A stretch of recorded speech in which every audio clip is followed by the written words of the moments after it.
everyone. My name is Stacy Eagle Elk. I'm the program manager for the Great Plains Tribal Opioid Response Program. I want to give a thank you to SAMHSA, who provided funding for this project. Also, our Great Plains Native Connections Program, the Great Plains HPOG, and Great Plains EPI programs for coordinating and collaborating with us to make this possible. A few housekeeping items. You can either put your questions in the Q&A box, or you can wait till the end and we'll open it up for discussion, or you can put it in the chat box either. I want to welcome you to week 18 in our series, in our webinar series, Illegal Drugs and Opioids in Indian Country. Today's session is Endangered Children and Adverse Childhood Experiences 2 with Tania Barnhart. Tania is from the Colville and Umatilla tribes. She has a background in law enforcement and became an addictions counselor 23 years ago and worked in both in and outpatient Native programs and was a treatment specialist in a juvenile detention center. Pardon me.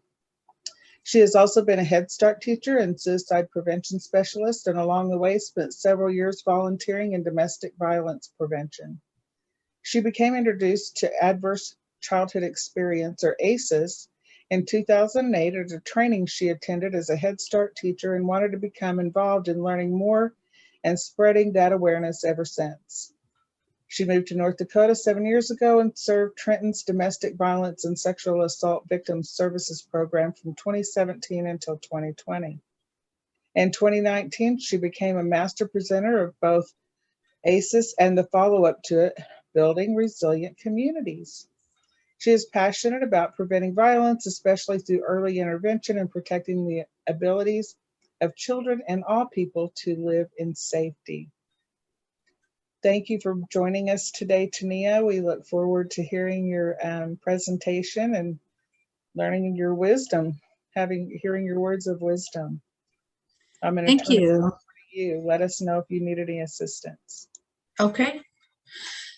I'm really excited about today's presentation because doing the ACEs, it can be discouraging. A lot of people hear that and they think, oh my goodness, it's really heavy and it's disheartening.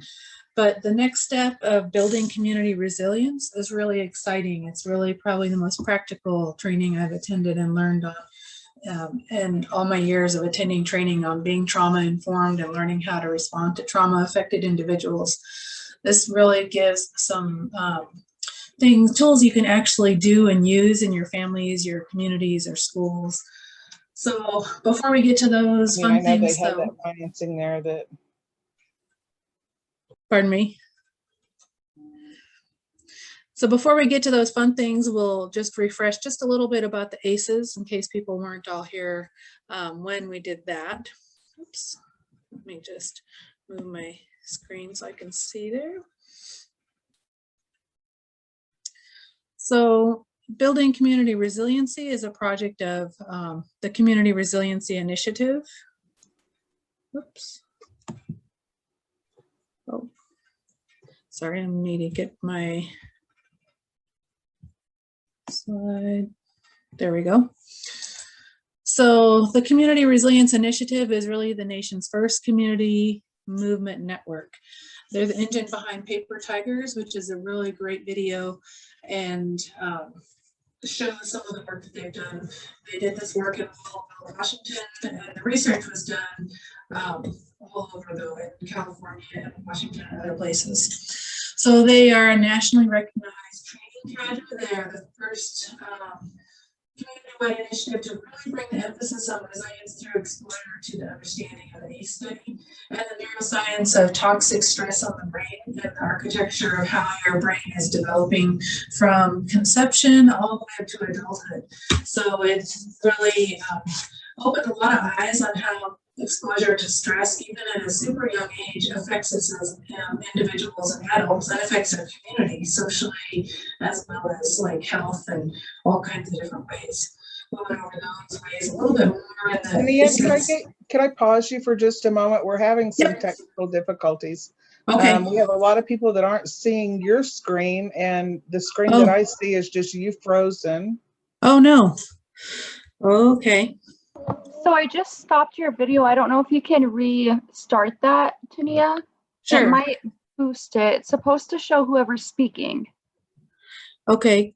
Can you see my screen that I'm sharing? No. And right now I can only see your name. Oh, well, let me Yep. see. And then additionally, a couple people were saying you sounded muffled. Oh, well, let me see what.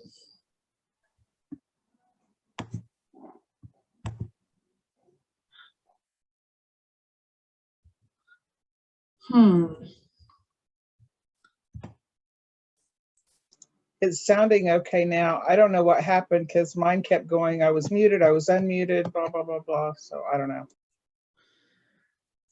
Yeah, it's saying I can't start my video, but I thought it was already started.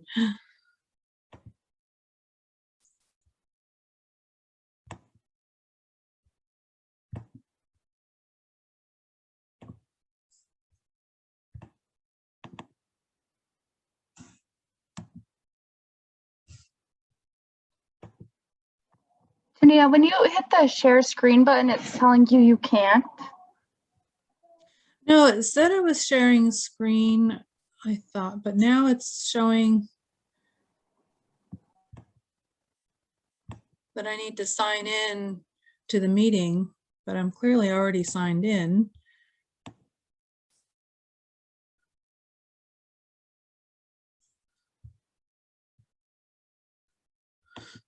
Okay, let's see here.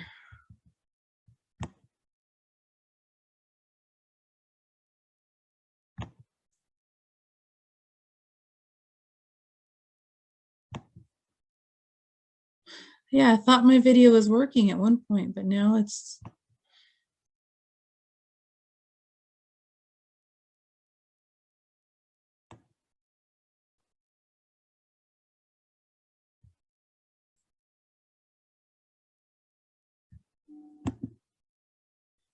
Share screen.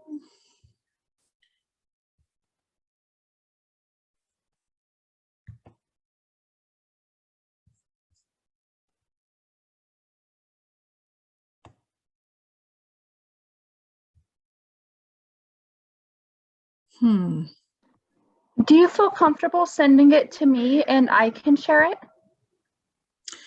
Yeah, I can try, but I think it's so large. When I've tried to send it before, it Okay. might not work. Well, it might work just as a link.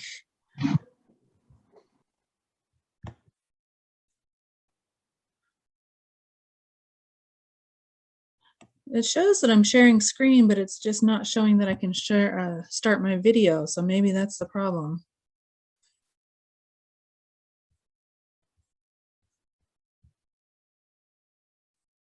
I wonder if you're sharing the correct screen because we don't see, I guess, your slides or your video. We don't see anything. And typically it would tell me, like, we would see like just a brief wording saying that you were starting to share your screen, and I haven't seen that. Okay.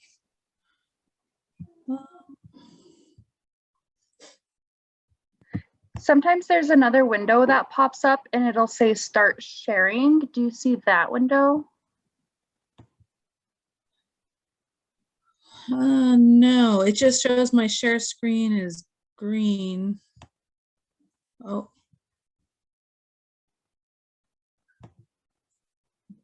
Now one popped up and it gave me a selection. There now we it go. says on screen sharing. Okay. Yep, it looks great. Thank you. Okay, great. Okay. So let's see. Oops. So the Community Resilience Initiative was the first community-wide initiative to bring the emphasis on resilience through exposure to the understanding of the ACE study and how neuroscience on toxic stress and brain architecture affects us individually from infancy on to adulthood.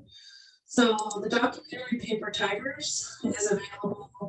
I think I saw it was available on Voodoo I'm not sure where else it might be available, but it's really a fascinating documentary that shows what kind of the work that CRI did from the beginning that they based their research on, and kind of shows how they implemented some of their findings also.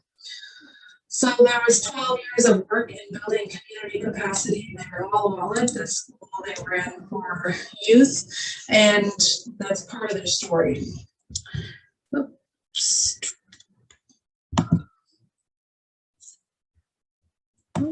Now getting to my next, okay. So the KISS framework is for building community capacity. Yeah. I'm so sorry to interrupt, but your sound is coming in and out.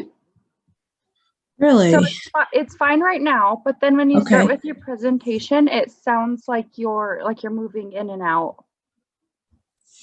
Okay, I'll move closer. Let me see if there.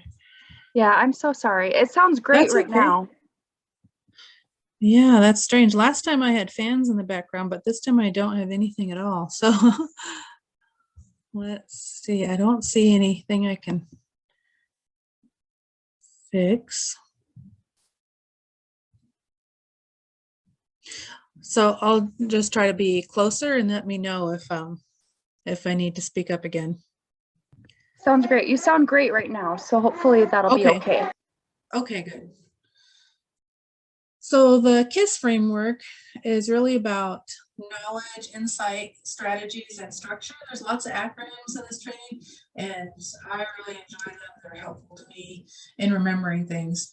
But it's really the framework for building community capacity through resilience. So it's based on that 9 years of work in Walla and provides the learning from those initial years of work with lots of different sectors in the community that was involved with CRI. So ultimately, this work is really a social movement and a public health framework. And when we know how to build human capital collectively, we can create stronger communities that can really thrive from the impact of risk better. So we've learned that KISS is a framework people understand. It's really aligned with a scaffolding concept. So it's important to remember that trauma is really not about any specific event. It's how people react and respond to an event. So more people, multiple people can experience the same event, and some might be traumatized from it. Others might feel empowered from it. We all respond differently. So it's not the event, it's the trauma. It's how we respond as individuals.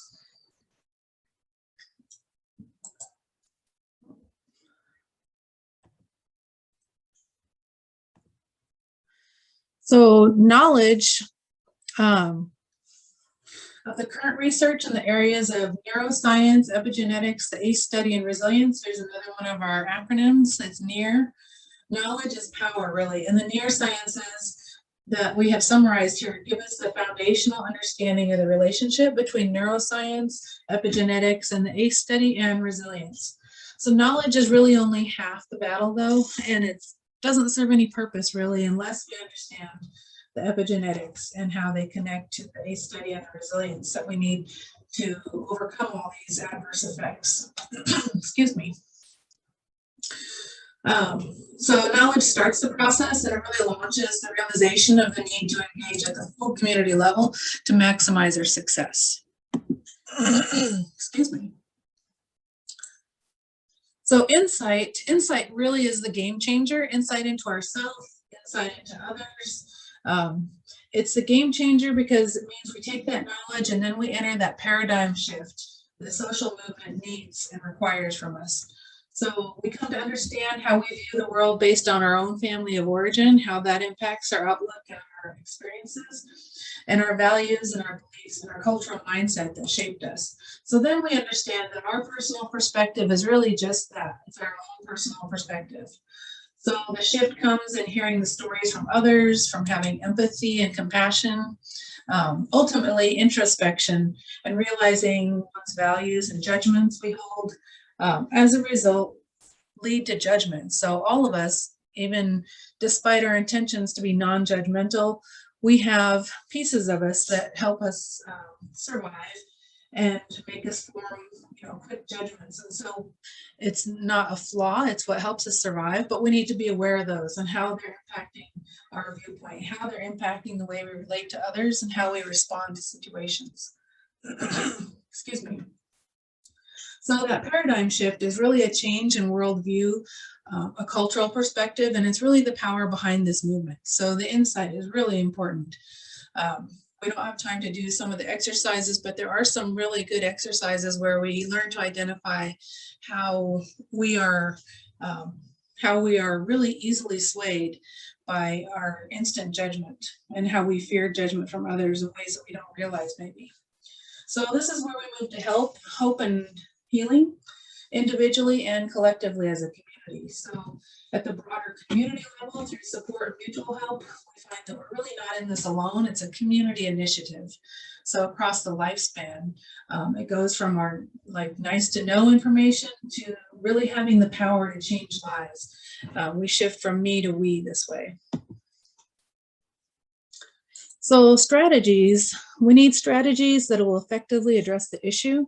We need strategies that are fitted to the unique needs of ourselves and others in our community, because every community has its own needs.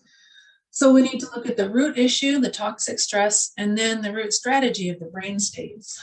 And really this is a much longer training, about 16 hours, and that goes into the brain states much more in depth, but we don't have time today, unfortunately. But the brain states are kind of a key, so we'll just go very briefly a little bit over them. So we just need to understand that the root issue is the impact of the toxic stress and threat response, toxic stress, threat response cycle, and fear. It's really the root strategy that's found in the brain states of state versus need. So either leads to addressing the issue at hand, so loss of safety or connection. We don't want to allow the behavior to blindside us. So rather than recognizing the need being expressed by the behavior, then we can learn to understand how that toxic stress impacts our brain and puts us in different brain states. How we access those brain states will really help us thrive or fail.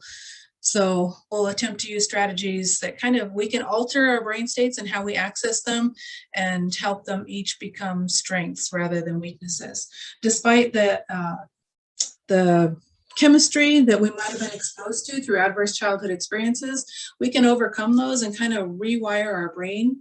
We can train our brain to change how we respond and react, even if we have that instant reaction from the experiences that form us. We can still change that. So we can change it just from knowing where we're starting from and what our needs are, and kind of transition to having positive intent rather than negative reactionary effects. So structures really allow changes in protocol, policy, and structure to support the strategies for trauma-informed practices. So they support the transformation to flourish and continue.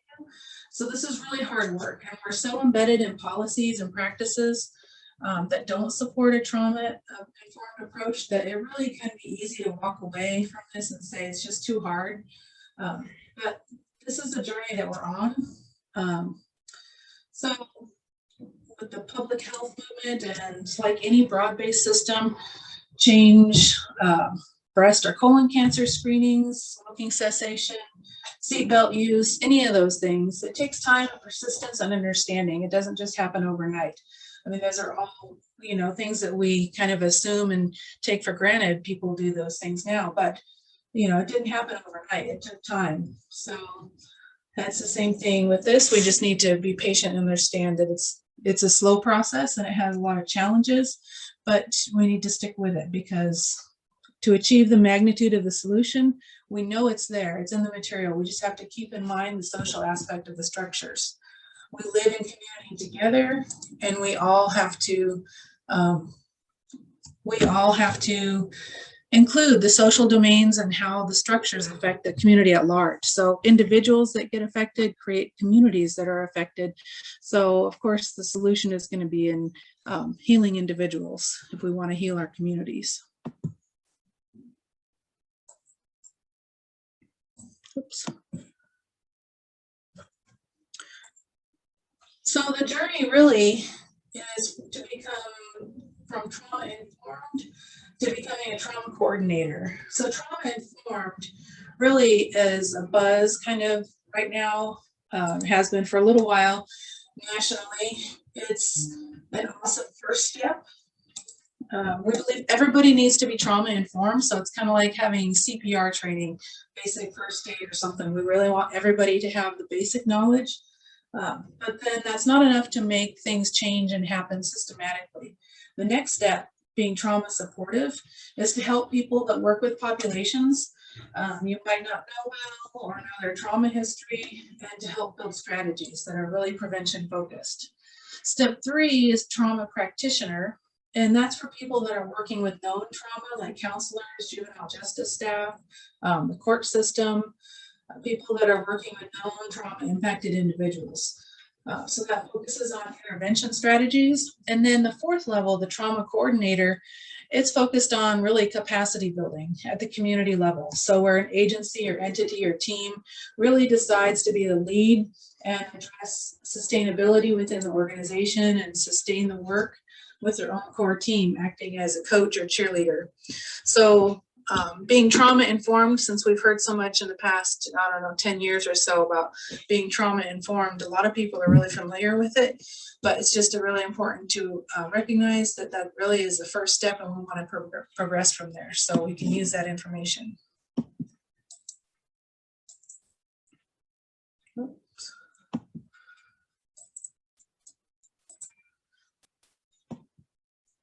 Sorry, I keep popping up the wrong thing here. Okay, so the neuroscience and part of the NEAR that we mentioned earlier is the structure and function of the nervous system in the brain. And again, we aren't going to go into a lot of detail about the nervous system and the brain, but just to give a really brief overview here, the N is neuroscience, and it's the genius of our bodies, really. How our brain and nervous system is so intricately bound to help us interpret our external world and connect it to our internal world.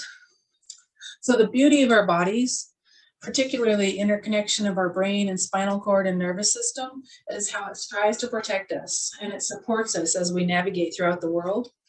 So when we understand really the basics of neuroscience, then we can start to see the power and the information that's going to follow on how resiliency can be built to overcome the ACEs and really combat the ACEs. So the human body is a living system, of course. Every element is part of a bigger system, and that works to help the organism, the human, of course, function. So the performance of the system, the human being, is based on the functioning of all those different elements working together. So when the system isn't calibrated, then negative effects can start to happen. Toxic stress can set patterns in early development that shape the architecture of the developing regions in response. So overview of the nervous system, there's 2 components really. There's the CNS, central nervous system, and peripheral, PNS. So CNS is the brain and spinal cord. PNS is comprised of the somatic, muscle control, voluntary, and autonomic, sorry, I'm butchering the word there, involuntary, reflexive. So the autonomic includes sympathetic, the fight, flight, or freeze, and the parasympathetic, the rest and digest. So the goal really is to balance all those systems. 100 billion nerve cells, neural networks, and neural connections, they all need to be in balance and syncing and working together. So when we become aware of the internal and the external integration and how all that involves how our brain architecture develops and how our experience and interpretation affects all of this, this really is the journey to understand how all those affect each other and how they can work together for optimal health.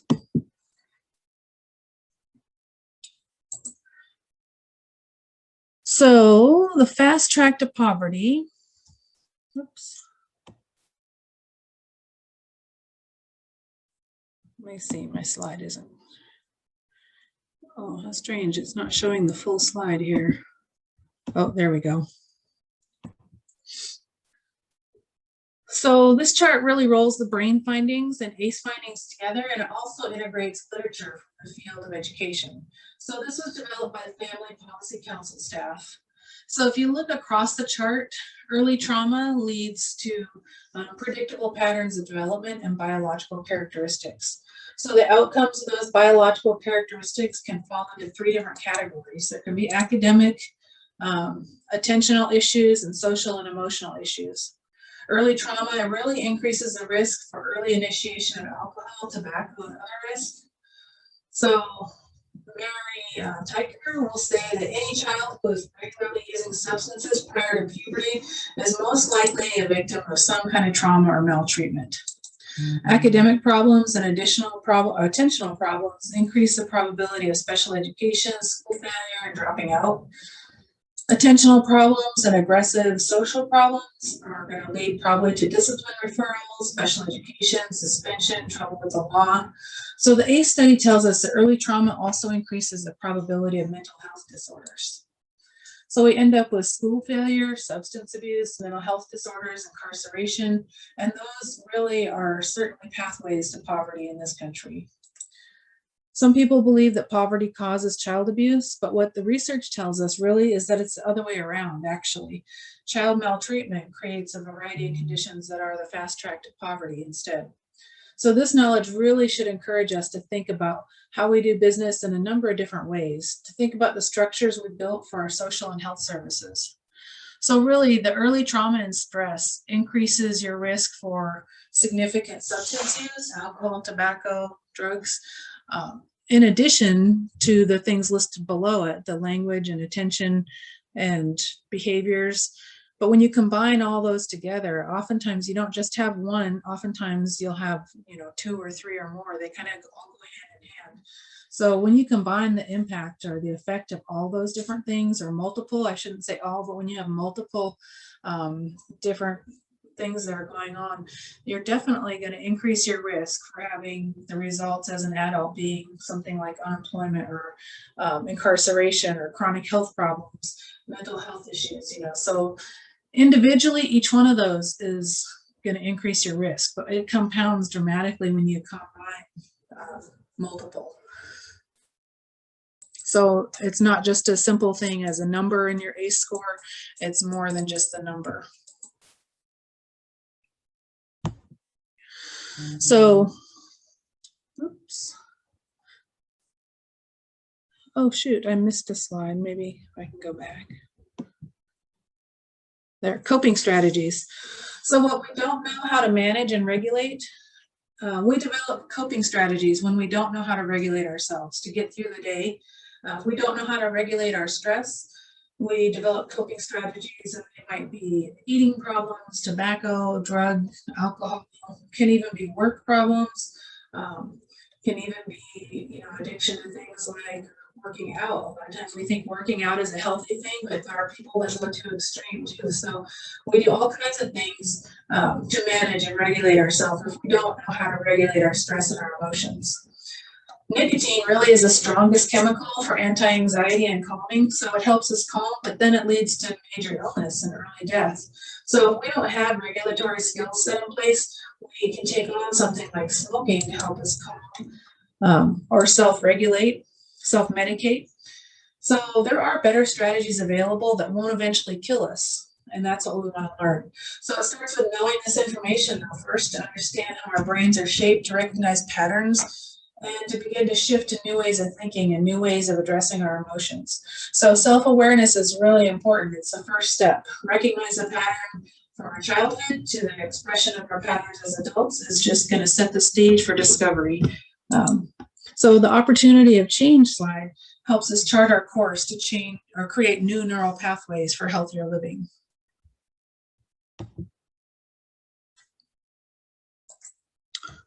So the answer, the original hypothesis for the ACE study in this pyramid had a gap in the scientific understanding between ACEs and health outcomes.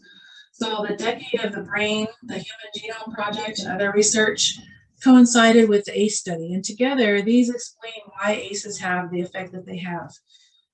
It's a disrupted architecture due to that toxic stress that explains the behaviors that result, the coping strategies, the risk behavior that leads to the negative health outcomes and even to early death. So historical trauma is now better understood based on the epigenetics research, and we have a better understanding of the total picture involved. So with epigenetics helping us begin to understand the emerging results of what happens when the mechanism for reading the genetic code is altered, combined, we really understand the mechanism for explaining how maltreatment, family dysfunction, and other sources of toxic stress, they interact and affect our health outcomes.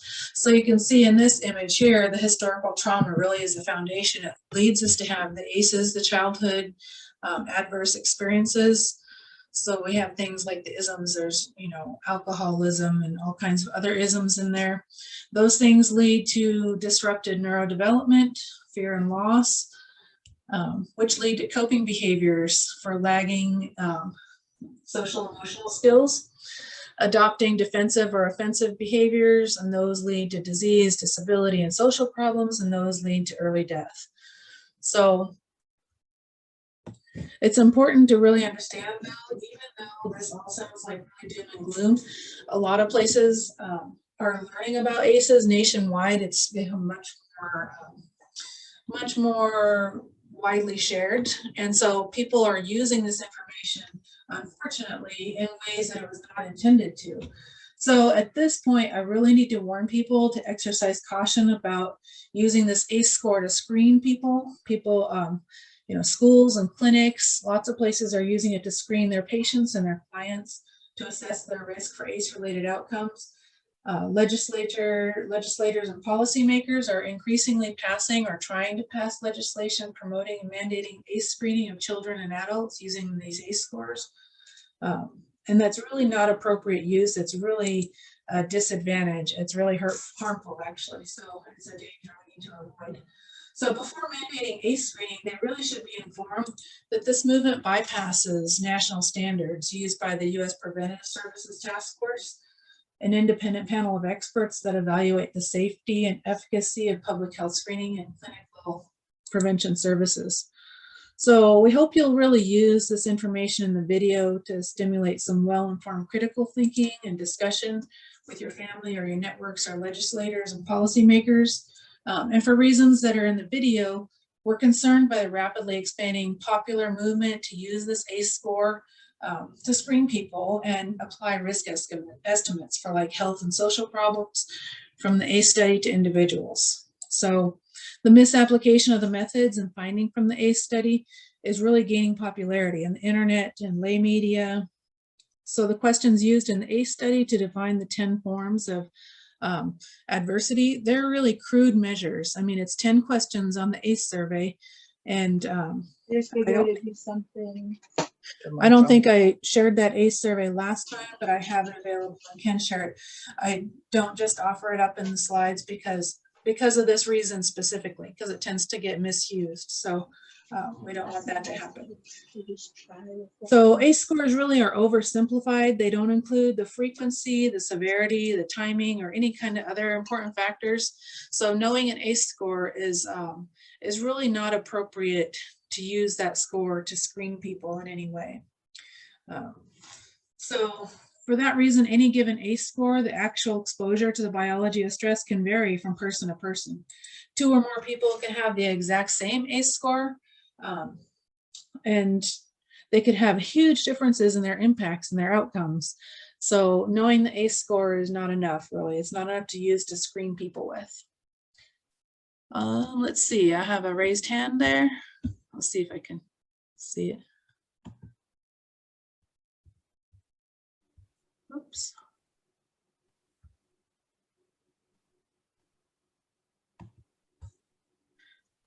Sorry, I'm not able to respond to the raised hand or see who it is.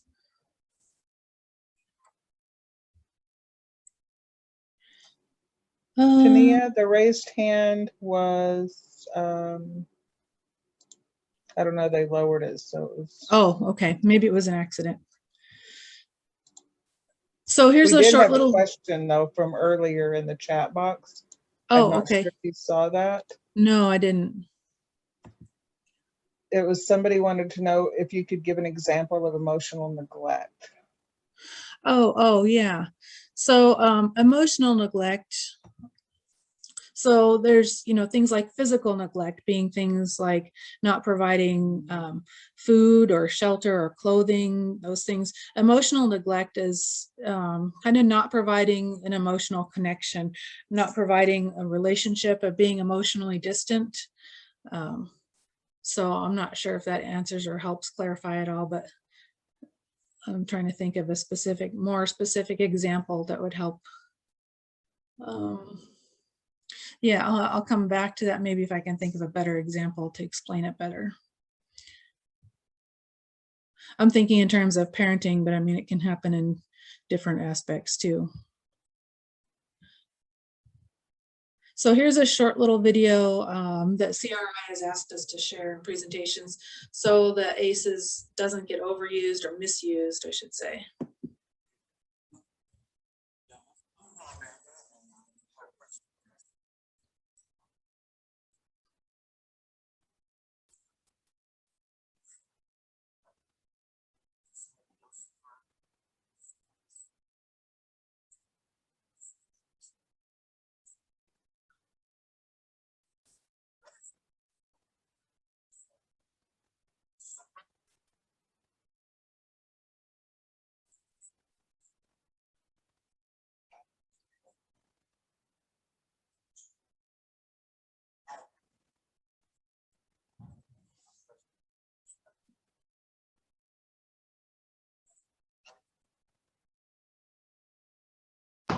Tania, we seem to have lost your sound even though you're unmuted.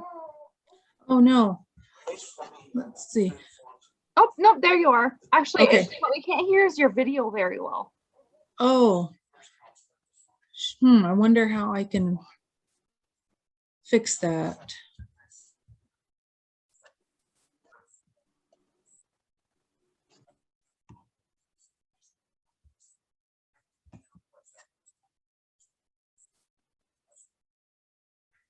Can you hear the video at all? Barely. No, I can't hear it at all. Oh, I wonder how I can fix that.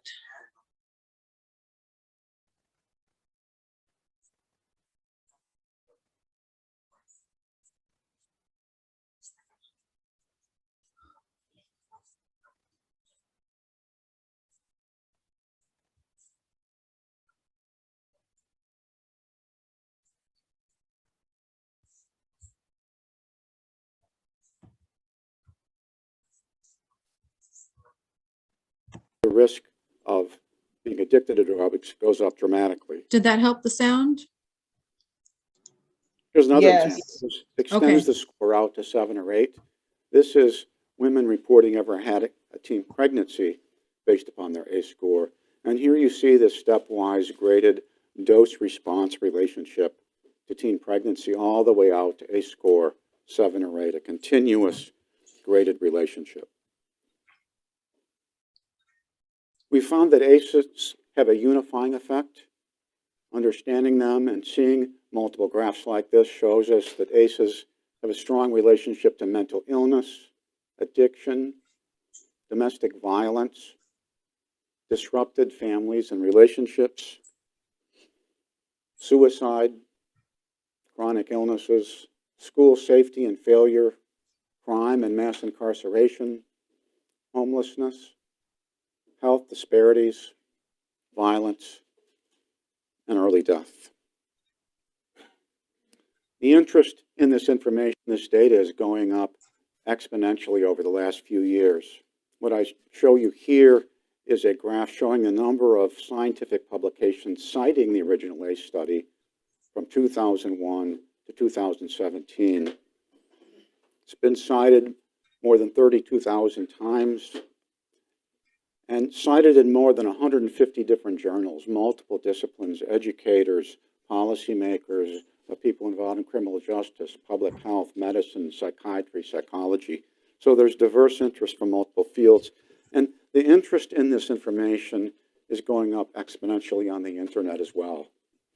Journalists are repeatedly writing articles in local newspapers, there's radio shows, national magazines doing stories about adverse childhood experiences. So it's spreading in the lay media and on the internet.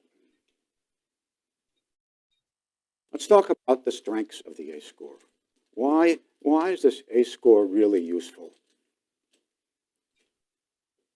It's a really powerful research tool for learning about the origin of public health problems. I think that's why the interest is going exponential on this. The origins of multiple public health problems and the risks are really dramatic increases. It's turned out to be a really useful tool in public health surveys, the behavioral risk factor surveys that every state does now. Almost every state has measures ACEs in their survey, and they find the same thing that we found in the original ACE study. And it's a measure to show how adversity accumulates or piles up to increase risk. And that graded dose-response relationship that you see in those bar graphs, that infers that there's some kind of underlying biology. When we see that dose response, it really infers that there's some kind of biologic process that underlies the way those graphs look the way they do. It provides a research tool for people to use that ACE score and correlate that with actual biologic measures. We've seen multiple studies showing that as the ACE score goes up, the concentration of inflammatory markers in people's blood also goes up. And I think most importantly, it provides a prevention perspective.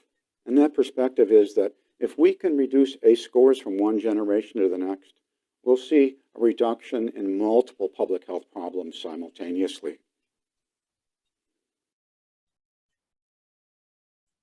At a personal level, I think the ACE score is a narrative or history tool where people can see presentations like this and put together their own adversity history and make sense of why their lives look the way they do, and have compassion for themselves, understanding that there's a biologic adaptation to that adversity that underlies the patterns in their lives. It's a wonderful communication tool to talk comfortably about uncomfortable experiences. We can talk about our ACE scores without having to talk about the sensitive nature of what we may have experienced. It's becoming part of a common language, and it provides this prevention framework that by reducing ACEs from one generation to the next, we can have a major public health impact. And I also believe that it's a gateway to compassion, empathy, and healing. And I think that's the foundational part of what people are calling being trauma-informed and having a trauma-informed culture. What are some of the limitations of the ACE score? And I think this is really why I'm talking to you here today. What are the limitations of that score? The questionnaires commonly used to calculate the ACE score are really crude measures of the actual exposure to the biology of adversity. About 15 years ago, I developed this one-page thing that I called Finding Your ACE Score. The purpose of that was to teach audiences like this one here today and professional audiences about, number one, what were the types of questions that we used to ask about adversity? And then I had the people in the audience fill out this questionnaire and get their own ACE score. This is a pretty accurate compilation of the original questions that we used for the actual ACE study. And what I found is in those professional audiences, the ACE scores of those audiences were always higher than the ACE score in the original ACE study.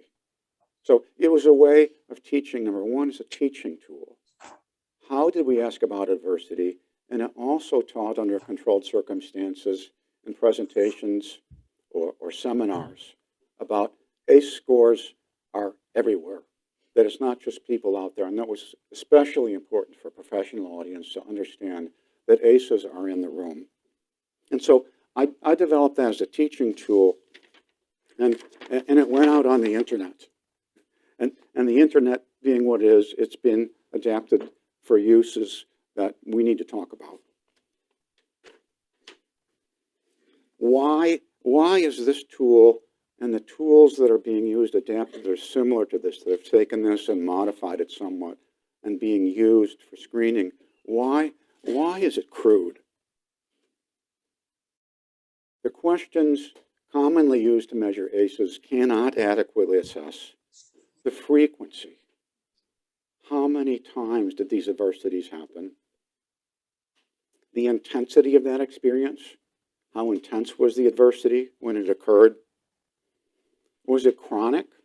Did it just happen once or twice or every once in a while? Or did it happen day after day, week after week, or month after month?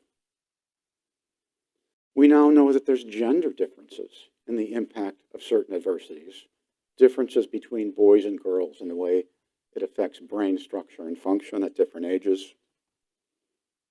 And we have sensitive developmental periods growing up when certain adversities will have a greater impact on certain brain structures and function. And we also don't know what the individual variability is in stress response from asking this crude set of questions. So ACE scores are not created equal. Does that make sense? If it's a crude measure and one person fills out a questionnaire like this and another one doesn't, they have the same score, it doesn't necessarily mean that they've had the same biologic exposure to stress. So I want to give you a theoretical example of what I'm talking about. I'm going to go slow and walk you through this. This is a theoretical example that shows the relationship between a hypothetical biomarker for cumulative stress exposure and then relating that to the ACE score. So if during the ACE study we'd been able to get blood samples and there was some really precise and accurate biomarker for how much stress there was in that person's childhood, and we could plot that out, that's what I think this plot would look like. So we have the vertical scale would be what that biomarker looks like, that accurate biomarker for how much stress that person experienced during childhood. And across the bottom is the ACE scores. In this scatter plot, you see that the concentration of those biomarkers would vary pretty widely for every ACE score because that's a crude measure. We don't know frequency, intensity, severity, age at which it occurred. So let's look at, for that second set, the second scatter plot, ACE score of 1. There may have been people who had one ACE, one experience that occurred one time. Those people would have low concentrations. They'd be down at the bottom of that scatter plot. And then there might be somebody who had repeated abuse experiences throughout their childhood. They'd be up at the top of that plot. And the same would be true if we go to the right. Say, let's go to the ACE score of 6. Right? There may be some people that had 6 experiences of low frequency and intensity who would have lower concentrations of that biomarker. And there are some who would have had more frequent and severe and intense and chronic exposures who would be high on that plot. And then most people would be in that middle group, in between, somewhere around the average. So let's go back to that teen pregnancy plot. Here we see this graded relationship. And it looks really clean and smooth, and we can say that for an ACE score of 0, 15% of women had a teen pregnancy, and for an ACE score of 5, about 40% had a history of a teen pregnancy. Why does that plot look so precise like that? It's because it's an average. Right?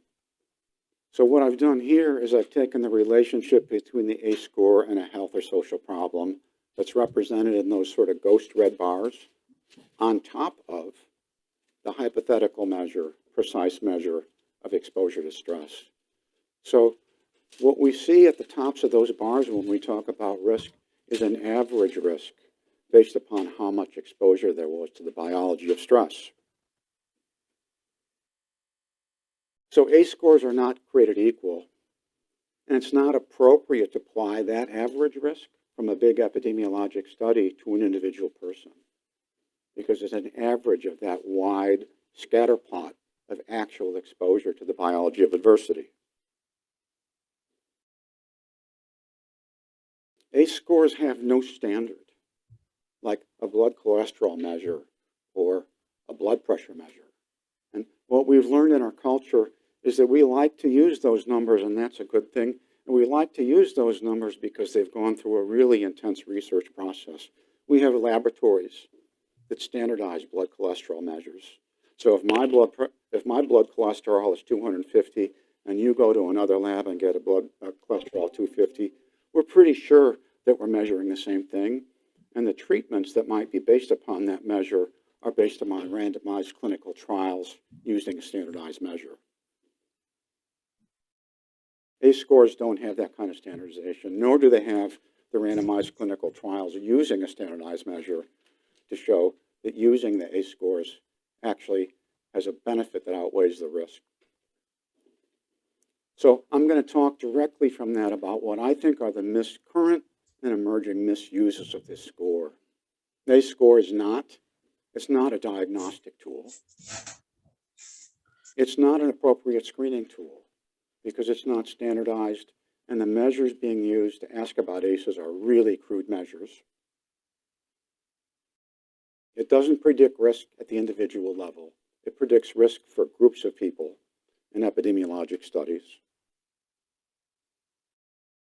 Next thing is I see out in the lay literature and in some of the treatment and screening programs that are being developed, algorithms for those, saying that there's cut points, that certain ACE scores carry certain risk, and that's illogical. Let's take a look back at how the ACE score relates to the risk of our being addicted to drugs. For an ACE score of 0, let's call that 1%. It doubles to 2%, and then to 3%. So it doubles, triples, and quadruples up to an ACE score of 3, and then it's 10 times higher for an ACE score of 5 or more. A doubling or tripling or quadrupling of the risk for addiction, those are really big increases in risk. And I would challenge you to look at this graph or the graph on teen pregnancy and say, where is the important point where you would say this ACE score is high risk, this score is intermediate, or this score is low risk? Because the risks start going up dramatically, starting at ACE scores of 1, and they're really big increases in risk. So cut points don't make any sense to me. An ACE score of 4 or more is not a magic number. I see now out in the literature and in some of the screening programs that are being promoted to say that anybody who has an ACE score of 4 or more is at high risk. And I think the history of that is that when we were doing these studies and writing these publications, and we had this long range of ACE scores, journals only give you so much space in their journals on pages. And we had so many big tables that some of the major journals told us that we had to make our tables smaller. And so we decided to stop the ACE score at 4 or more for many of the articles that we published because we had so many results. And I think from that a false inference has been made that somehow we were implying that an ACE score of 4 or more had some kind of particular significance. And so the ACE score of 4 or more is not a magic number for assigning risk. Taking action using ACE scores as a screening tool is becoming a popular movement, and that really concerns me. I think that can lead to misuse of the ACE score to assign patients to risk categories using a crude tool that's not standardized, and to try to make decisions about clinical care and services based upon misclassification of risk. And this movement bypasses the important standards that we're used to for clinical preventive services. And we have a U.S. Preventive Services Task Force that assesses the risk and benefits of clinical services. Now, I encourage you to go to their website, uspreventiveservicestaskforce.org, and see the standard that's been applied for all of the major public health screening and treatment programs that have been used historically.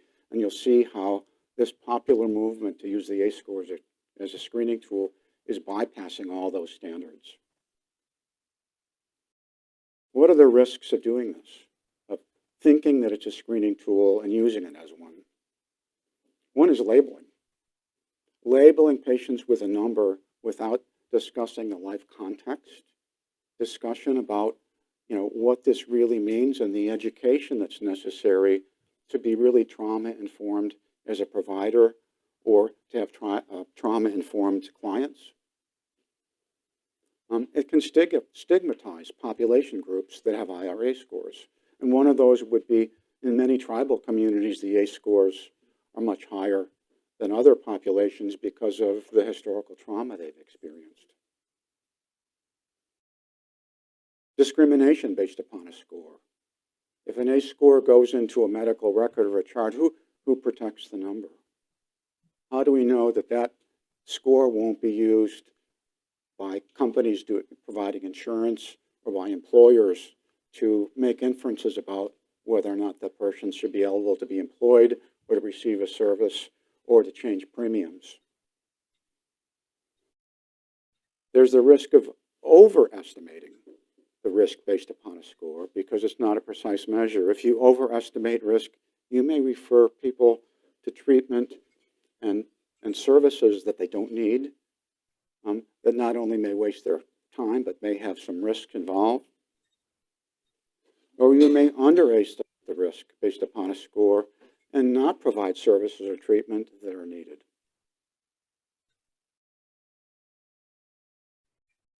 Popularizing ACE scores as a screening tool can compromise client and provider safety for the reasons we just reviewed. It risks creating a popular false standard that has to be unlearned and undone. As this spreads and it's adopted, it's hard to unlearn something that's considered to be the right thing to do.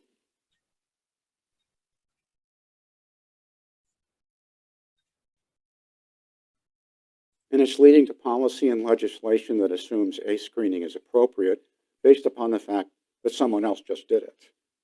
And that's what I mean by a popular standard. So I'm going to summarize. The questionnaires commonly used to calculate the ACE score are a crude measure of exposure to childhood diversity. And that the ACE score for that reason is not appropriate to be used as a screening tool. ACE score cut points for decision making are illogical. And the ACE score of 4 or more is not a magic number. It's a historical quirk of what journals required us to do to publish our tables in the journals. At the individual level, ACE scores can be really useful. It summarizes a personal history or narrative about our life and what we've experienced and what that means to our current circumstances. It provides a great way to communicate without revealing sensitive experiences. It carries the concepts of biologic adaptation, which are the underpinning of being trauma-informed about what adverse childhood experiences do and the risks that they generate. And it can motivate action, prevent the intergenerational transmission of ACEs. So I want to leave you with 2 key prevention questions. The ACE study was done to develop a prevention, not a treatment paradigm.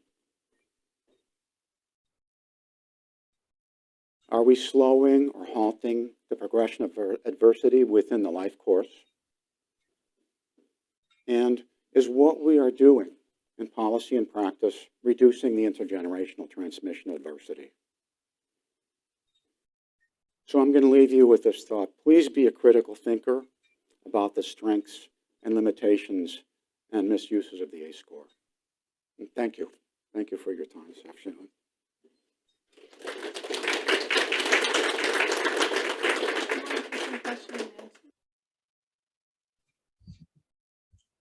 Okay.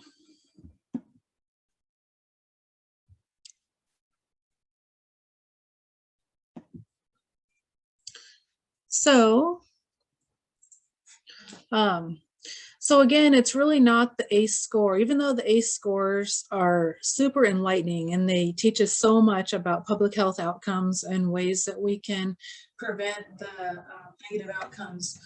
Really, it's not the ACE score that counts as much as the resiliency score. So the way we combat and overcome those ACEs is through resilience. So a high ACE score with support can actually be less risky than a low ACE score with no support. So we want to know what our resiliency score is just as much as our ACE score. So caregiver response is really an important part. It's not the actual event.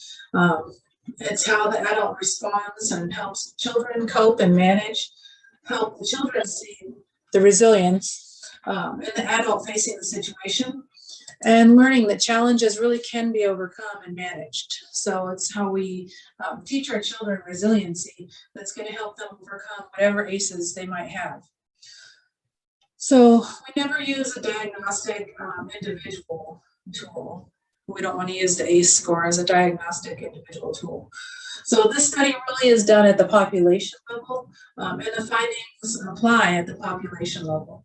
So the ACE questionnaire didn't ask any additional information like the extent and the severity of ACEs. So, you know, there might be a question on there, you know, for example, did a parent or other adult in the household often or very often swear at you, insult you, put you down, or humiliate you?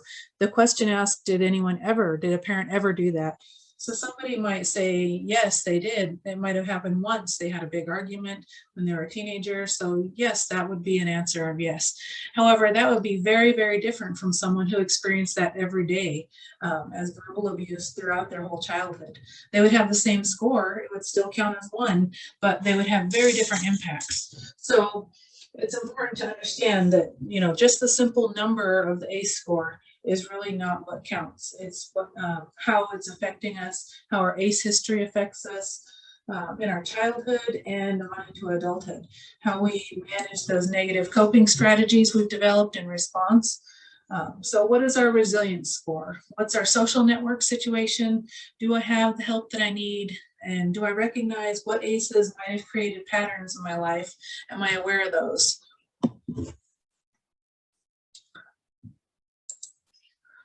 So what is resilience? Resilience is the ability to adapt positively to an adverse event and come out of it strengthened with more life strategies and skills, more confident and more hopeful. So it leads to help, healing, hope, development over time, building skills, understanding and awareness really is the key. So adapting to life's challenges via connection and social network through human relationships, and being witnessed as human beings despite whatever life challenges we may experience. So the witness phenomenon of Dr. Felida's original study really should be noted, that just being witnessed as a valued human being reduced return office visits and emergency room visits. The return office visits were reduced by 1/3. Emergency room visits saw an 11% reduction because of that gift of healing that was offered by the physician as a trusted and respected mentor. So just even a physician treating somebody as a valued human being has a huge impact on the return visits. Oops.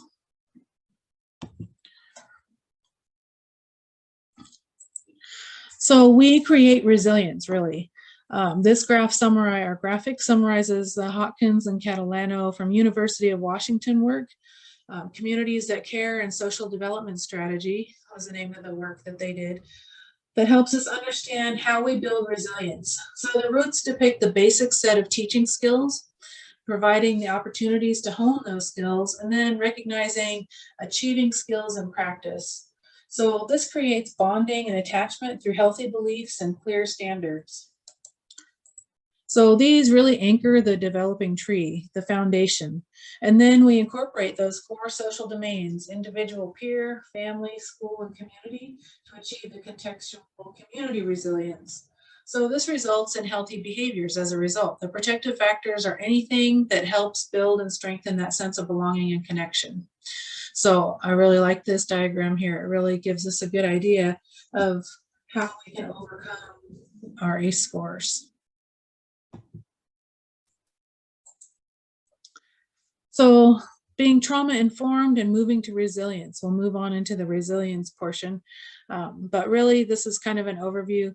The neuroscience learning objectives that we talked about, the epigenetics and the neurobiology and the ACEs.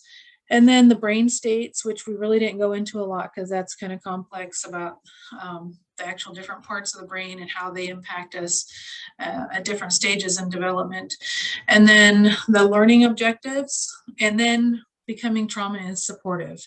That's our goal. So now we're going to move on more into resilience. So there are 42 resilience building blocks. And so these are things like mastering a skill, developing the ability to calm oneself, showing empathy. I won't read them all, but helping a friend. These are all things that help us build resilience. Sensing triggers that create negative behaviors. That's a really important one. A lot of us, even, when we're children, we don't have the insight. And then the older we get, we really try to develop insight where we can identify our own triggers to negative behaviors. But a lot of us, that's an ongoing thing that, we're working on our whole entire lives. So it's not just a have or have not. These are all things that are building blocks that we can work on and help to build resiliency and set examples for our children. They're always watching, whether we realize it or not. So when we do things like developing friendships, we set good examples for our children on what a healthy friendship looks like, what a healthy positive relationship looks like. Those are building resiliency in our children.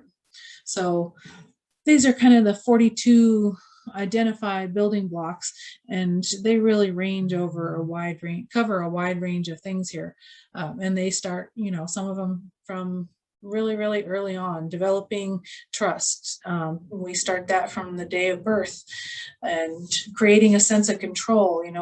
We start working on that as young as infants and toddlers, but we see a huge range from the ability to actually express control from really young to older. So these are just all sort of the building blocks that we want to continue to encourage in ourselves and our children.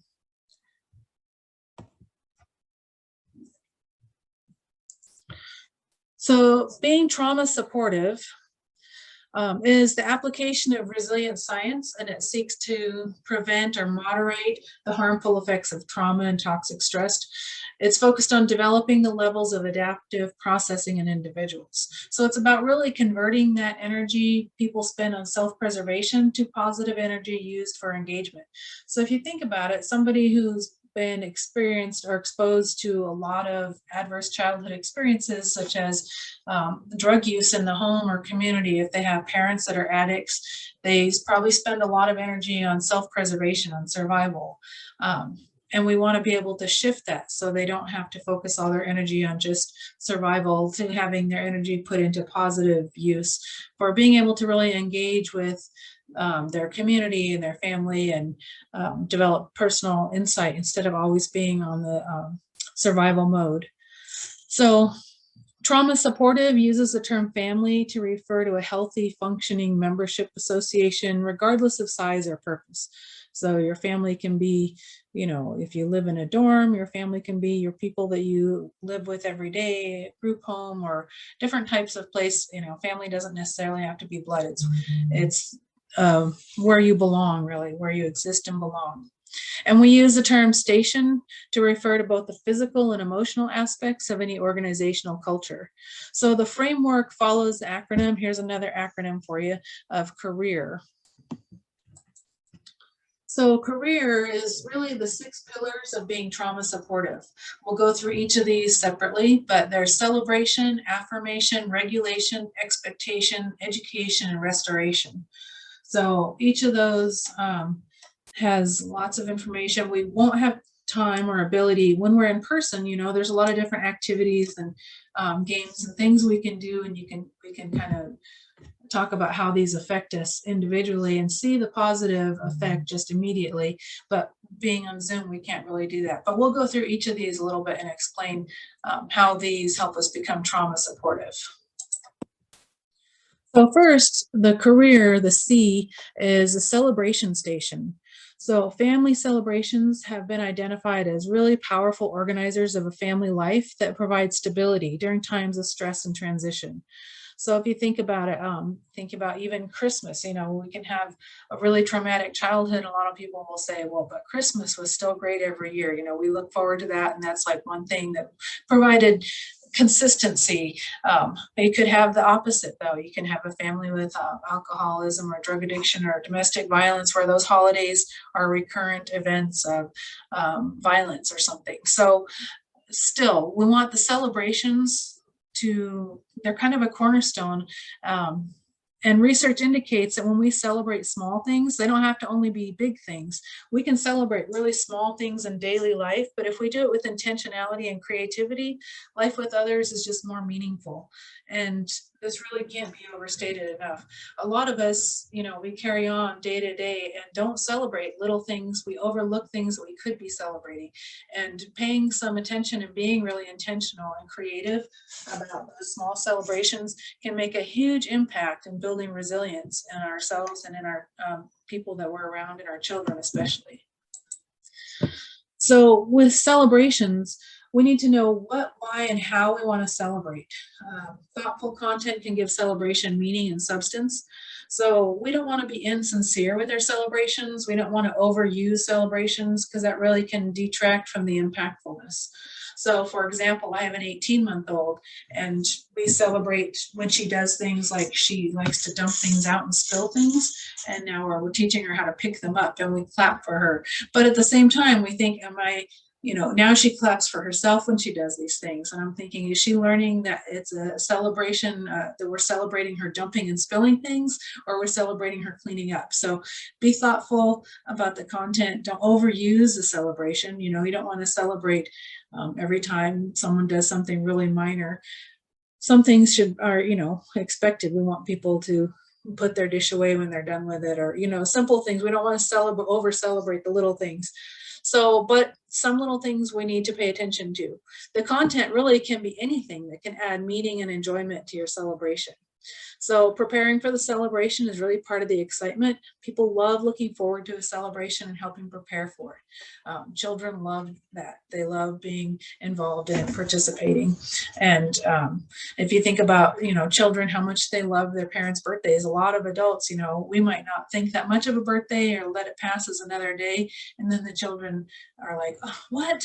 I didn't even know. Where was the cake? You know, they really want to participate in celebrating a birthday, even if it's not for them, but it's for their parent. You know, they like to prepare for it and indulge in it.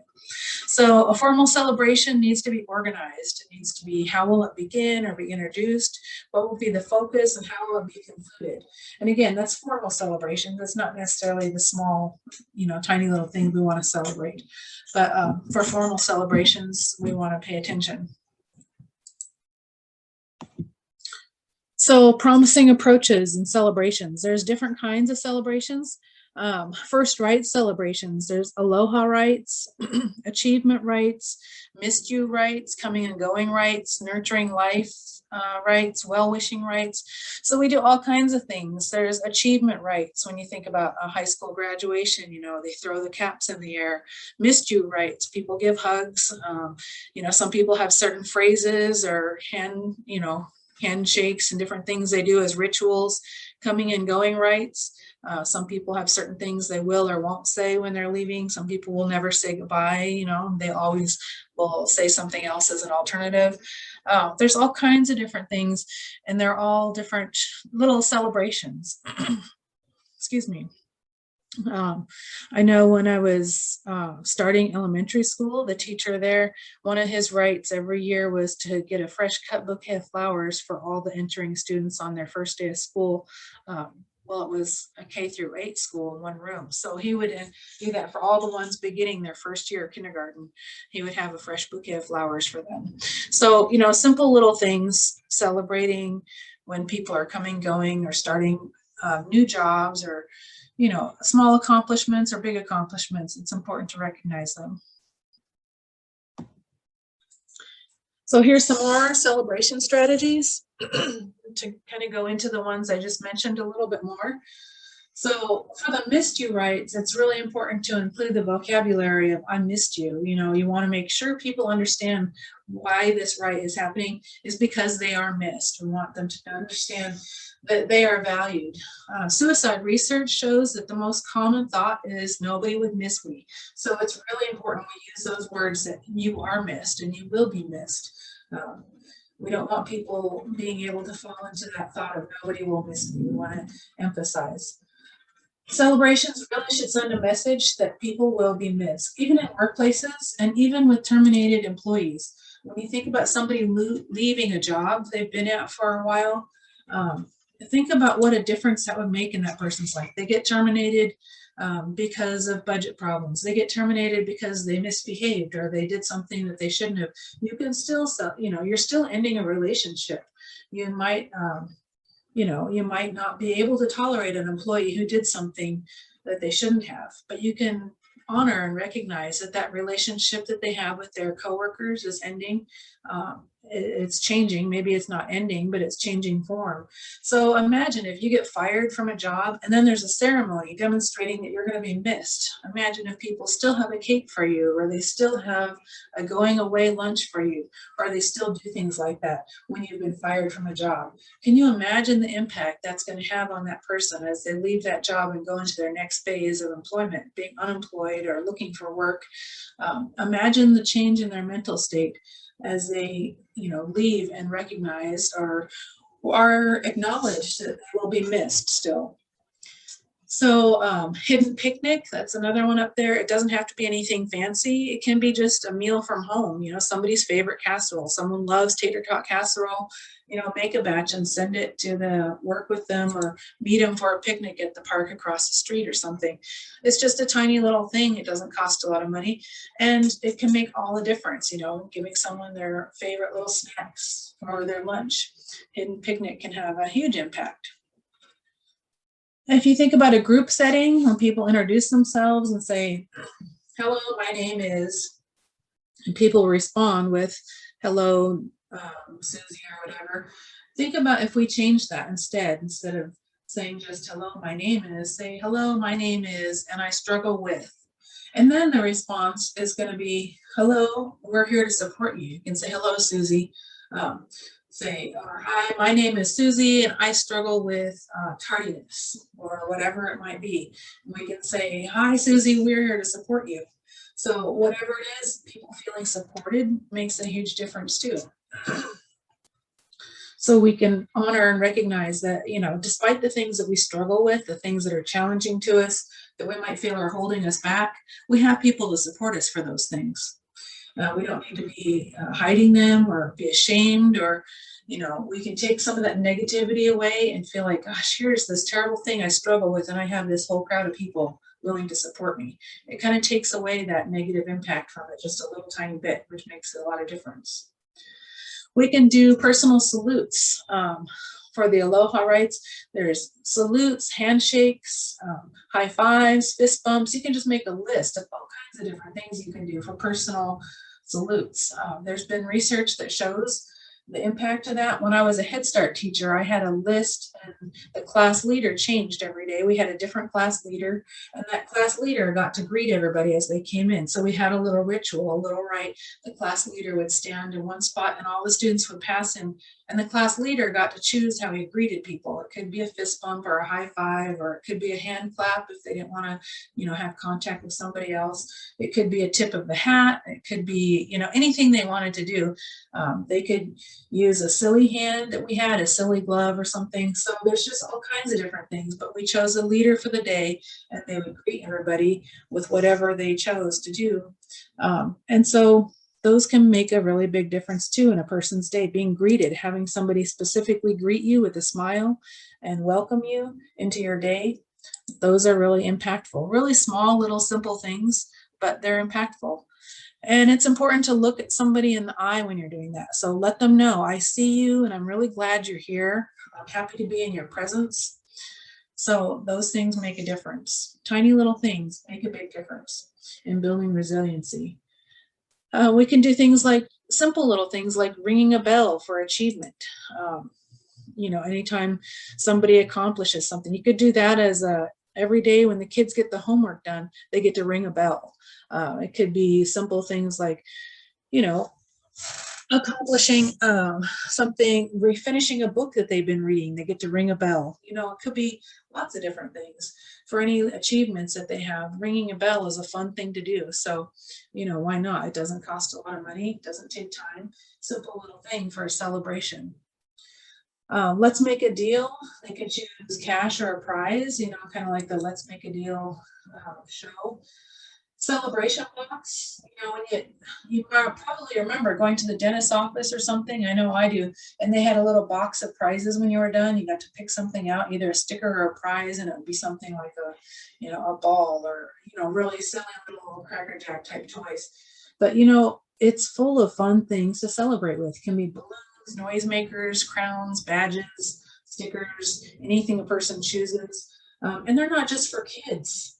People kind of forget that. Those don't just have to be for kids. Everybody loves being appreciated. Everybody loves surprises. Everybody loves, you know, you can have a silly celebration box at your workplace and put all kinds of silly little things in it. People like silly putty. People like blowing bubbles. You know, those aren't things we have to leave in our childhood. Those are things we can enjoy anytime. And having an excuse to use them and do them, there's nothing wrong with that, and it can make a big difference. And if our children see us do those things, you know, it really makes a big difference to have your children witness you being able to enjoy having simple fun and being able to celebrate your accomplishments. That's a really important message to send our children when it comes to building their resiliency. While you were out cards, those can be for staff, neighbors, friends, family members, clients, kids, anything, just little cards. They can be business card size. You can do sticky notes, doesn't matter. It can be a full-size greeting card. You know, some people like those really big oversized cards, 18-inch cards or whatever, but you can do any little card. And it just saying, you know, we missed you when you were gone. If you have a coworker that's out sick, do a little "we missed you" card. It can be a sticky note on their door. Welcome back.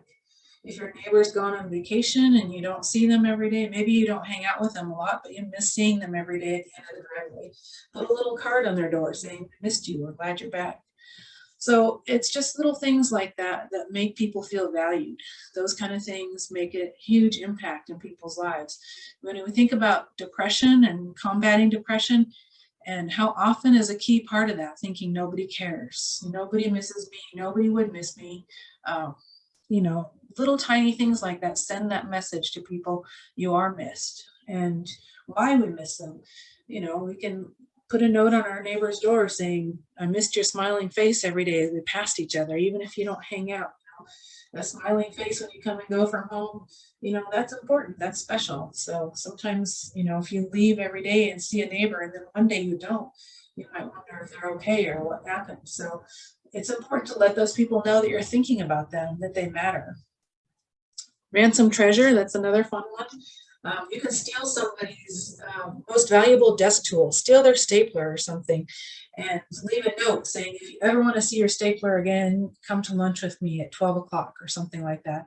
And not in a creepy, stalky kind of way for dating or anything, but for appreciating each other, you know, kind of like to let somebody know that you value them and you want to spend time with them, and that, you know, you cherish them just as a fellow human. And so it's just a fun way kind of to break up monotony, kind of, you know, bring some fun into the day, make somebody smile. A song and a cadence. And the military has cadences, and we see them all the time in the movies. People that have military backgrounds probably remember some of those cadences that they did. And why do they do those? They don't do those for no reason. They don't do those I don't think they do anything for no reason. So why do they do those? They do them to build and reinforce connection, to make people feel like they belong. They're part of something bigger. You know, it's really a distinct way when you're part of that. So for each station, this was a celebration station we talked about. And remember, we label things as stations. We're going to talk about the other 5 stations as well. But for each station that we go through, you can ask yourself, what will you plan to do like right away, like maybe today? What kind of thing can you take away from this that you'll do tonight with your own family or tomorrow with your own classroom? What will you do with a little extra planning? What would you like to do that's going to take you a week or a month to pull off, you know, some kind of celebration? And then which of the strategies in this station is your dream approach? So which one would you really wish you could do? Maybe, you know, if the stars lined up right, what would your ideal approach be if you could, if there was no obstacles? So ask yourself that for each one. So next one, the A in career, is affirmation station. So the support of a caring, affirming adult is one of the strongest protective factors we have to help individuals rise above their circumstances. So the definition of affirmation is to declare something to be true. So to affirm an individual is to communicate things we know to be good and true about those individuals. So affirmations really are a powerful and holistic way of building a positive mind and just happier individuals.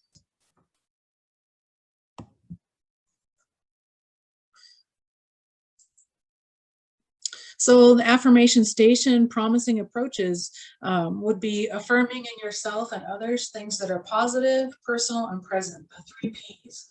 What we think about ourselves is how we develop. So affirmations teach us positive self-talk. They teach us to speak to ourselves with kindness.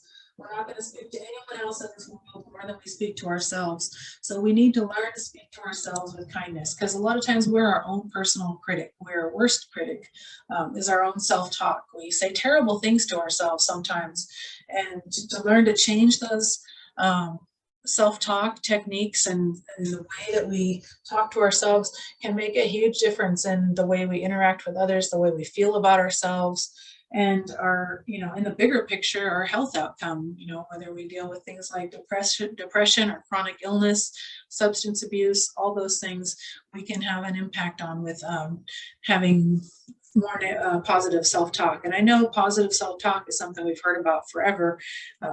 So it's not something new at all, but just a few positive words spoken to ourselves each day can make a huge difference in our whole body, actually.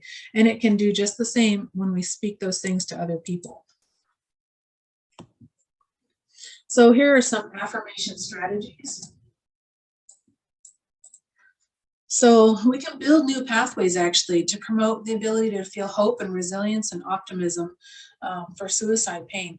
We can actually build new pathways in our brain, more positive pathways that are going to help us feel the good things we want to feel, help us feel hopeful, help us feel positive. Those pathways, they might go unused, and so they might kind of not be accessed by us as much as they could be. But we can, like with any muscle, we can work it, exercise it, develop it, and grow it. And that's always a good thing for us if we're increasing our hope and resilience and optimism. So we can do an affirmation board. You can use those little cell phone card packets, those ones you stick on the back of your cell phone that you can put a driver's license or credit card in. Use those little cell phone card packets on doors. Put them on your office doors, and then people can stick little notes in them when you're gone. You might be locked in your office for a full day working on a terribly hard, challenging project, and then you leave to go to the bathroom and come back and find a note on your door, a positive affirmation, something reinforcing positive thoughts about yourself, helping you feel hopeful, encouraging you to go on. Those little cell phone card packets are super cheap. You can find them all over the place at gas stations probably. If you put one of those on everybody's door and you can put little secret notes in there of positive affirmations, think how fun that would be. And you can make them anonymous, you can sign the name, you can do it however you want. You can put little stickers on them, have fun little stickers, and put one of those on a sticky note and put it in there.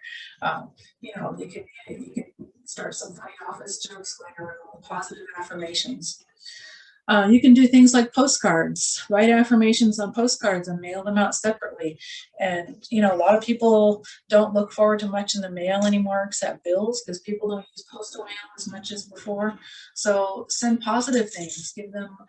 Send everybody in your office or everybody in your school a postcard with something happy and positive on it. Tell them something you appreciate about them, something that you enjoy about being in their company.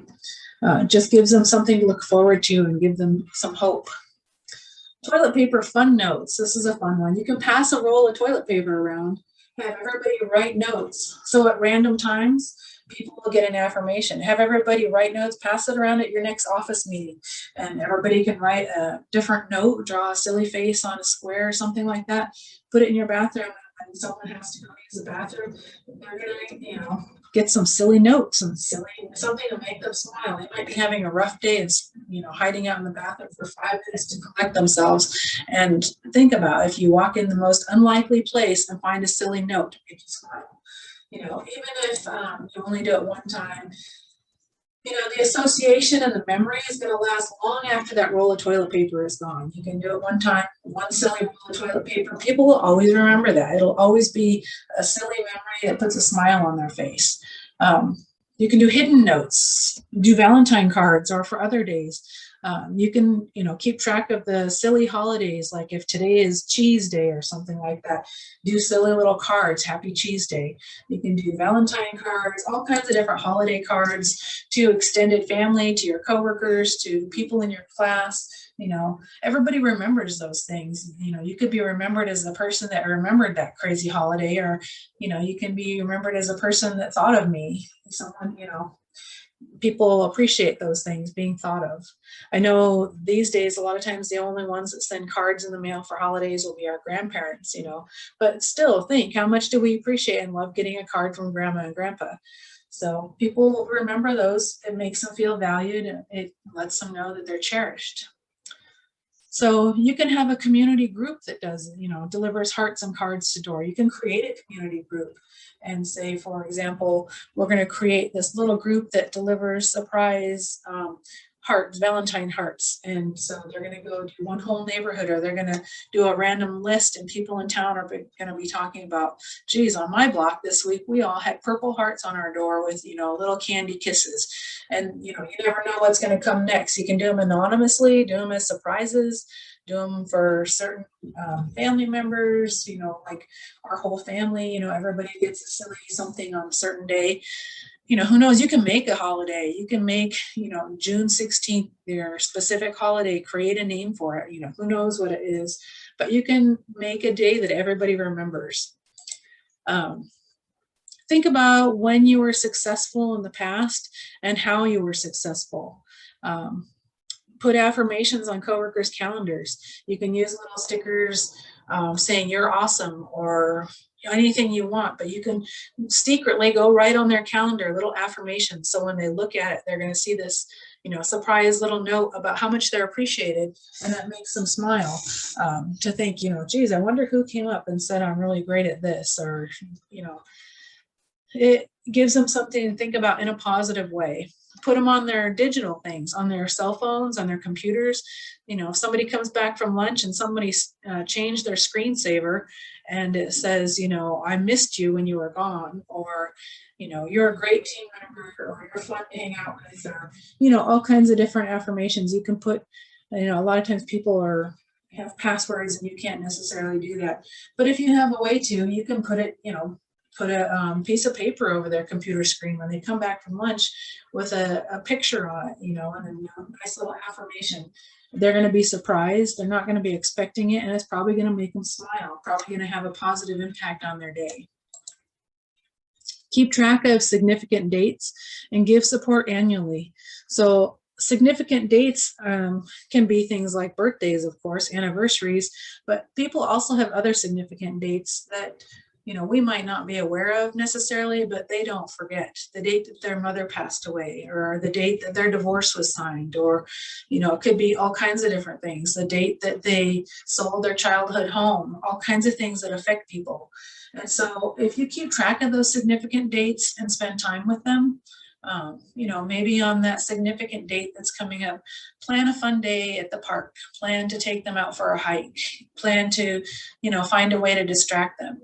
Plan a picnic, plan, you know, to spend a day sitting watching Netflix and old comedies. You know, you can do all kinds of things that don't cost a lot of money to help people get through those anniversary dates and give them support. And, you know, a lot of times those dates are hard for people to get through, and to know that they're not alone, to know that they matter enough to somebody to keep track and give that support can have a huge impact on their positive outlook. And again, that positive outlook, is going to be important not only to that individual, but to any children that are in their care that are seeing them get through these tough times. This is how we build resiliency in our children still. Menu mash, you can plan this one in advance. I thought this was such a fun idea. Plan it in advance, have a message pre-printed on the menu of just one person. So other people in the place, a lot of times other customers are going to become invested when they figure out what's going on. But, you know, you can plan a lunch out for the office, you know, have everyone go out to lunch, and then the waiter brings all the menus and one goes to a certain person that's different from everybody else. And it's got, you know, something silly inside it. It can be any kind of celebration, any kind of a list of positive affirmations. You can print up a little poster of everybody, you know, 20 different affirmations from people in your office or people in your class or people in your family. And they open their menu and look at this huge list of all the things people love about them, all the things people appreciate about them, all the reasons people miss them. You know, think about that. It's a silly little thing, doesn't cost a lot of money. It's just a matter of coming up with planning in advance. And then as other people, you know, surrounding in the restaurant, a lot of times are aware of what's going on. There's laughter, you know, it's a fun memory. It's a fun event. It's a silly little thing, but it's fun. You can do road signs, put, you know, people do, the commercial businesses do those great big, huge billboards. You can do something similar to like that on a smaller scale, put road signs out.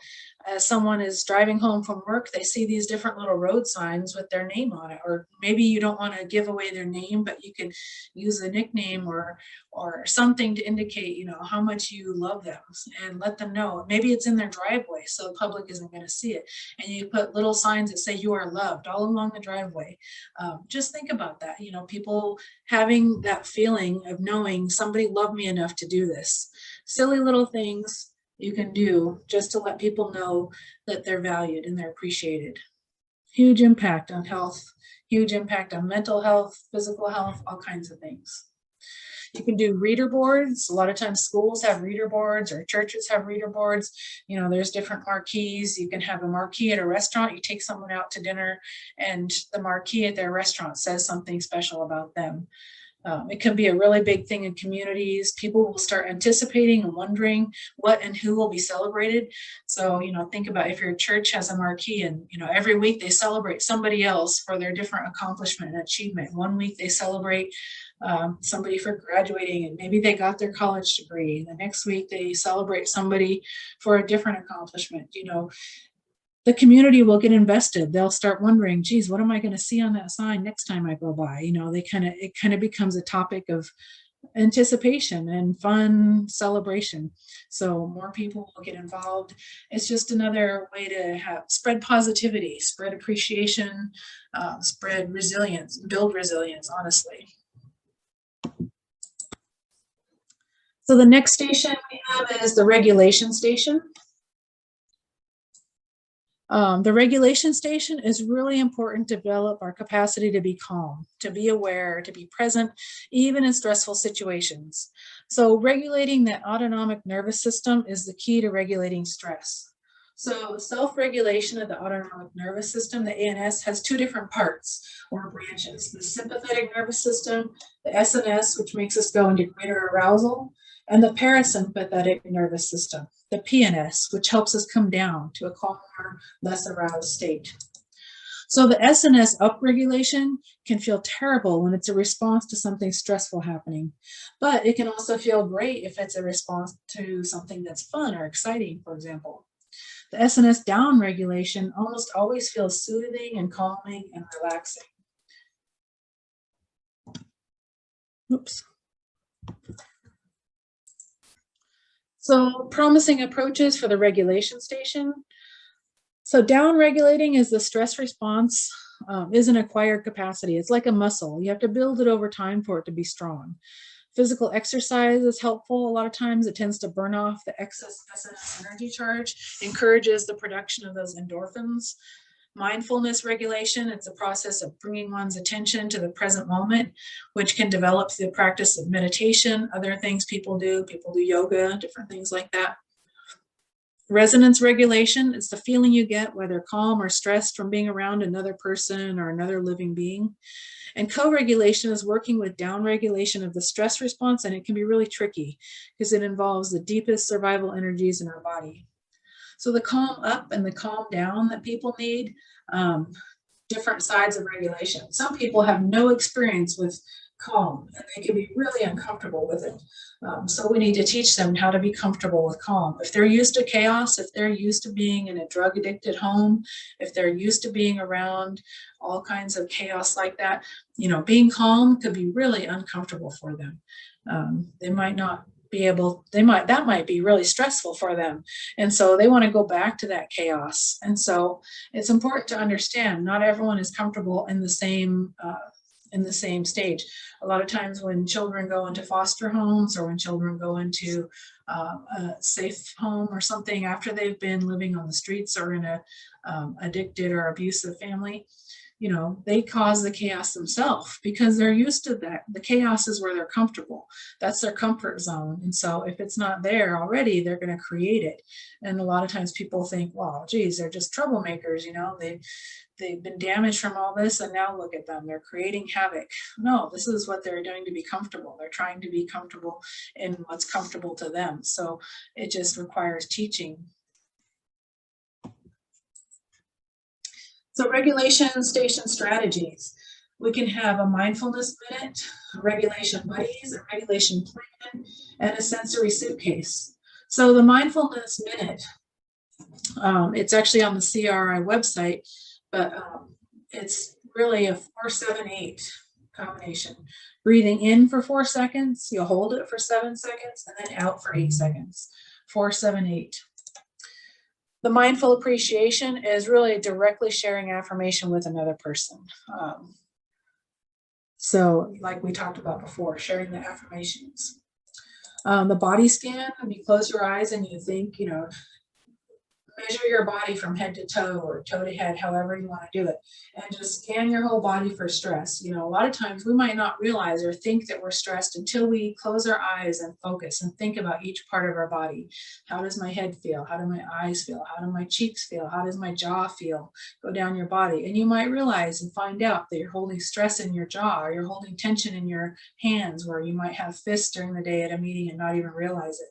You might have tension in your neck or your shoulders or all kinds of different things. And we don't even know we do these things until we do like a kind of a body scan and check ourselves. And it's important to do that often because we don't want to store the stress in ourselves, you know, and constantly be in a state of stress. Mindful hydration. I don't think I put that one on there, but mindful hydration is important too, keeping yourself hydrated. The 5 senses exercise. So this one, you identify something each sense is aware of. So if you think about your 5 senses, think about what am I seeing? What am I feeling? You know, think about each of those 5 senses and identify something each sense is making you aware of. Sacred silence, that's learning to be okay with silence, receiving your self-affirmation and just feeling it without any spoken words. A lot of times people give you a compliment and then you make an excuse for it, like, oh, wow, I really love your sweater. And you say, oh, thanks, I got it on clearance. No, you know, you don't need to do that. You don't need to discount the compliment you just received. So sometimes it's important to practice receiving affirmations without saying anything back. Not responding, just being able to accept it. I mean, you want to let, you know, usually your person that you're interacting with know, but this is something that you're practiced together. You don't want to end up, you know, offending someone, being rude by not responding to them. But it's something that you can practice with your partner. For example, you know, my husband and I, maybe we need to sit together one day and one of us say affirmations about the other and have the other just accept it. Think about what that would do for a relationship. You know, your only job is to accept the compliments I'm giving you, the affirmations, and then he could do the same for me. Think about how powerful that would be. Mindful music, thinking about the music that we're putting into our bodies and how it impacts us. There's a different time for different things, you know. So sometimes I might want some really energetic, pump up the, you know, music in my car. I'm going to an event I really want to get pumped up for. Other times I might need calming music. So be mindful of the music that you're exposing yourself to and how it's impacting you, and make sure you're getting the impact that you want from it. Regulation buddies, that can be peers that are responsible to know their partner's regulation techniques and assist them.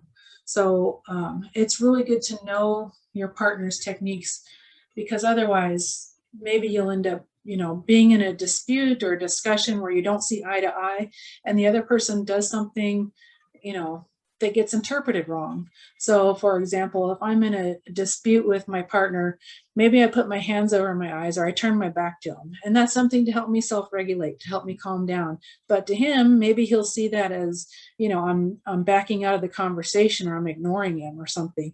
So it's important for the people that we're close to know what our regulation techniques are. We want to be able to support our regulation techniques in the people that we care about, so we can communicate well. A regulation plan. So for a regulation plan, we want to put a regulation plan kind of maybe on the back of a name tag or somewhere that's locatable for staff or peers. It can be like a medication alert bracelet or something. We can have an emotional alert bracelet also. So if you carry this around on a bracelet or in your pocket in a business card, so people can know, you know, if I'm doing this, you know, there's a reason for it. It's not because of what you think it is. I can't remember what movie it was where I saw, oh, I think it was the Joker, and he carried a little card that explained why he laughed, and, you know, at crazy times, that laughing was his mechanism. So there's all kinds of different ways that we can let people know what our regulation techniques are, so that they won't get misinterpreted and we can get support for them. Sensory suitcase. This can be, you know, it doesn't have to be a large suitcase. It can be something really simple. It can contain things that you can touch, smell, taste, and see, things that are going to help you self-regulate. When I was a Head Start teacher, I had a little boy who came in every day and he wanted to put on a little silk skirt, you know, and his dad was upset about that. But really, this little boy loved the feeling of silk. So, and, you know, we gave him a silk scarf and he could just hold on to that. As we sat in circle time, he could play with just holding that silk. It was really calming for him. And so we can have a little regulation suitcase. It can be a simple little shoebox if we need to keep it at our classroom or our office, things that people can touch and taste and smell, things that are going to help them self-regulate or help them bring themselves to a calm and comforting place. It can be things like, you know, those little squishy balls. There's some of them that have the really long, like little tentacles things. Those are just fun. I see those in Walmart and I can't resist playing with those. You know, there's all kinds of stuff. You know, for some people, it might be simple, like the little, I forgot what they're called, the certain little bubble gums that come individually wrapped. It can be different little things that are going to help people self-regulate and calm themselves.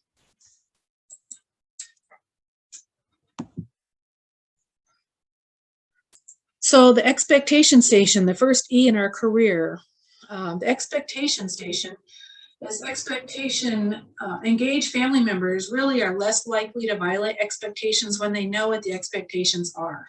So every family should communicate the expectations that address how people trust each other and how they operate in all different areas of the family. So understanding the value of expectations starts with the difference between rules, procedures, and policies. They're not the same thing. So we need to understand what the differences are to begin with. So rules really are to deter a behavior associated with a specific consequence as a motivation to deter that problem behavior. Procedures, instead, are a way of accomplishing something. So they should be designed as a series of steps to be followed, as a consistent and repetitive approach to accomplish a result. So there's a certain procedure for doing things. It means like there's instructions or steps on this is the procedure for how we do this. And a policy is actually a guiding principle used to set direction in an organization. So they're not interchangeable. So some promising approaches for the expectation station. Expectations, monitoring, and consequences. So first, we need to understand the value of expectation begins with understanding the difference, of course, between the rules, procedures, and policies. And again, rules are set to deter behavior. So every family should communicate expectations that address how people treat each other and how they're going to operate. So we need to have clear expectations. You know, when there's a dispute between the children, they're teenagers, there's a dispute over who's using the car. How are we going to resolve this? What's the procedure going to be? What's the expectation going to be? If the parents are in a dispute over how they handle the children's behavior, you know, let's get that cleared up from the beginning. What is the expectation that I have with my husband when him and I don't see eye to eye on how we're going to raise our child? You know, if we can get that set clear in the beginning, what is our expectation, then we can avoid having these confrontational moments if we have clear boundaries and clear rules and expectations. It just makes the whole game a lot easier. So here are some strategies for the expectation station. Let's see. Might have to step it up a little. I see I got 10 more minutes here. So understanding the value of expectations, again, it begins with understanding the difference. Oops. So we want to review celebrations, maybe, have a show and tell, remind and rewind. Remind each other and go back to, you know, what worked and what didn't work. Voice and choice monitoring, where we talk about it and make choices. Having a grace period. Sometimes it's really important to have a grace period. Like, you know, we're in a big dispute. We need to take 15 minutes and come back to it. Give ourselves some grace. And visual expectations. We can write our expectations down. Have a notebook, have a poster, whatever it is that you need. And so having those expectations clearly laid out makes a difference. I think I mentioned last time I had a son that was really, really challenging. And when he was young, when we moved, he was 5, we moved to a different state. And amazingly, when we were en route to the new state, he told me in such an excited voice, he said, "You know what I want when we get to our new house?" He was so excited. I said, "What?" He said, "I want a big poster of the rules on the wall." I couldn't believe it. This is my child that was like so out of hand, kicked out of every daycare and all kinds of trouble. And he wanted rules clearly written on the wall, house rules. That's what he said. He called it house rules. And I thought, oh my gosh, here all this time, I thought our rules were clear in this family, and to him, they weren't. He wanted them on a big poster in the house. So expectations are important. Kids need them, not just kids, adults. We need expectations to be clearly laid out. It makes our life a lot simpler. We can do pocket procedures. If people need to read and sign a code of conduct or core values or policies and procedures and then give it back, you know, you can do that within your family and say, you know, if you have a family where there's a history of domestic violence, make that part of your code of conduct, that we will not hurt each other, we will not hit each other, we will not, you know, there's all kinds of different things you can put in there. And so you can put them, have them printed on a little business card. You can run them through your printer at home, buy index cards, handwrite them out, cut them up, whatever you need to. And so people can carry those around, people can read them and give them back, but it's really not sensible to hold people accountable if they don't remember. So put it on a little pocket-sized card and let them keep it with them all the time. These are the 5 simple rules in our family or in our office. Or, you know, a lot of times people start a job and they have a code of conduct policy in their new hire packet. Well, geez, you read that and you sign it and it goes in your file. And then, you know, a lot of times they're not hard to remember. They're easy things to remember, but sometimes there might be something, you know, really technical in there about maybe you can't work a side job or something. I don't know, but it's really a good idea to keep those code of conduct things where people can see them if they need to refer to them. If you want them to follow them, they need to have access to them. So education, teaching individuals. Education is the second E in our career. Teaching individuals in the family about the brain and resilience is a huge step in empowering them to controlling their own cognitive and emotional health and their own journey success. People really can change their brains by improving how they approach learning. There's convincing evidence that individuals can learn and acquire resilient qualities. One can learn to be optimistic by using focused cognitive behavioral techniques that dispute that pessimistic thinking and allow them to become more adaptive and more resilient. When individuals have resilience, then they're open to learning because they actually believe they can. That believing that they can is a huge thing. Oops.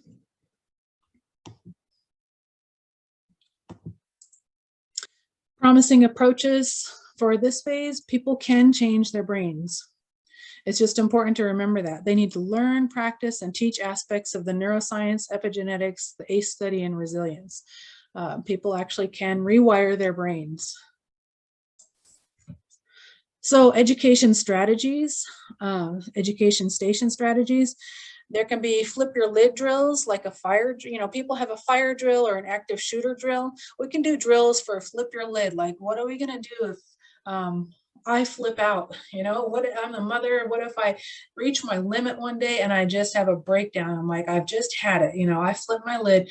We can have a little drill. Geez, maybe mom needs a timeout. Maybe mom needs, a day off or a break, or maybe, she needs all kinds of, you can come up with all kinds of different solutions.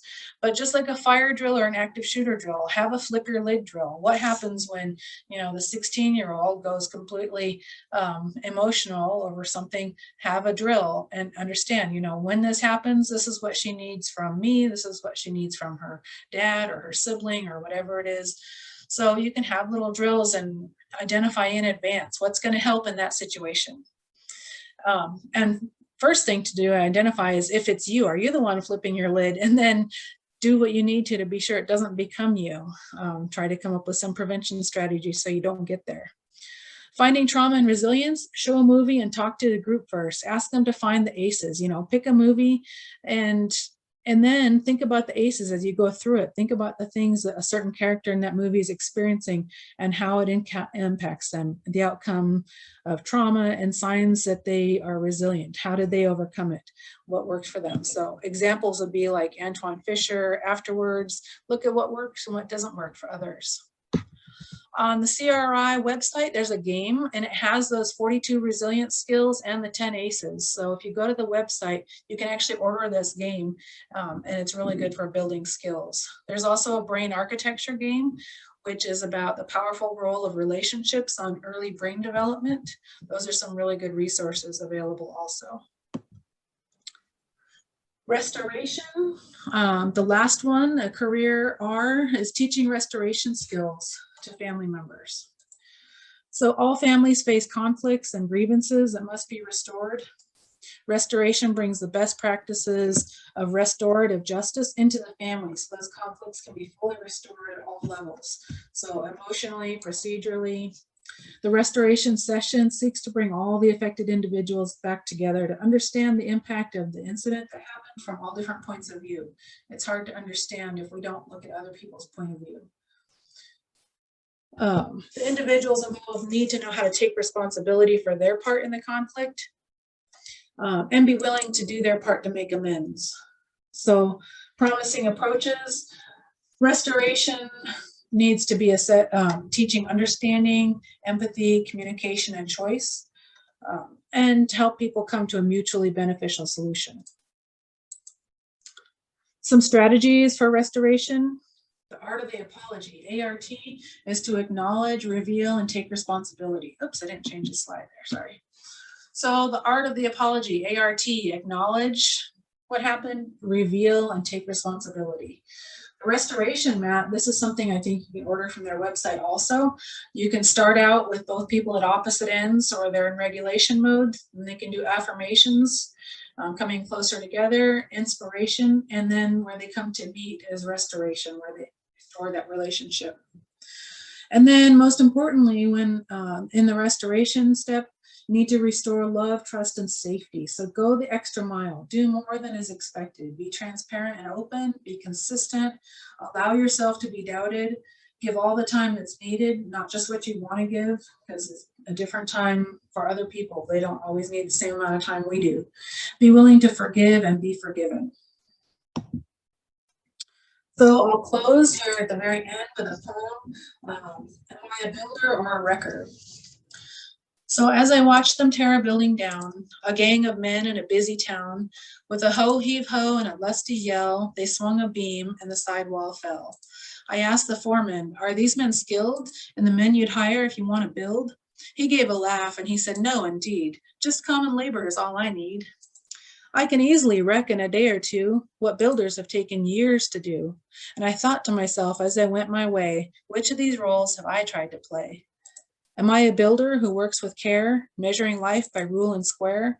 Am I shaping my work to a well-made plan, patiently doing the best that I can? Or am I a wrecker who walks into town, content with the labor of tearing down? Oh Lord, let my life and my labors be that which will build for eternity. Just a little poem I heard by it wasn't written by Rick, who is kind of the founder of the ACES study, but he read it at the training I went to. And I'm just a lover of language and poems. And so I really wanted to share that. But we went almost to the end and I didn't leave as much time as I thought for questions. Let me go into the chat and see. Oh, the website for resilience. Let me put that in the chat there.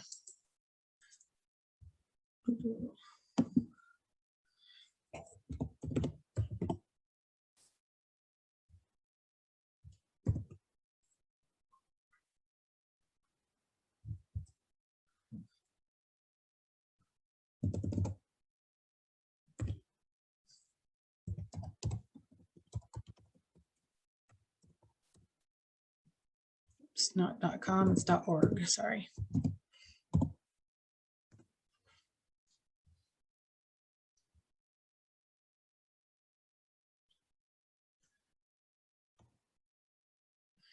And are there any other questions?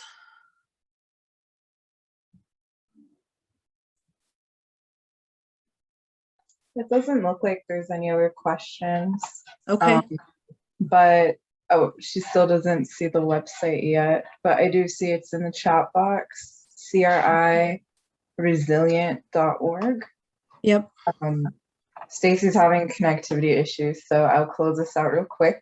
Thank you all for coming. Please fill out the survey, and next week will be our final session called Taking Action. So thank you so much, Tanya, and maybe try, oh, the website is criresilient.org. Yeah, they have lots of good tools on there.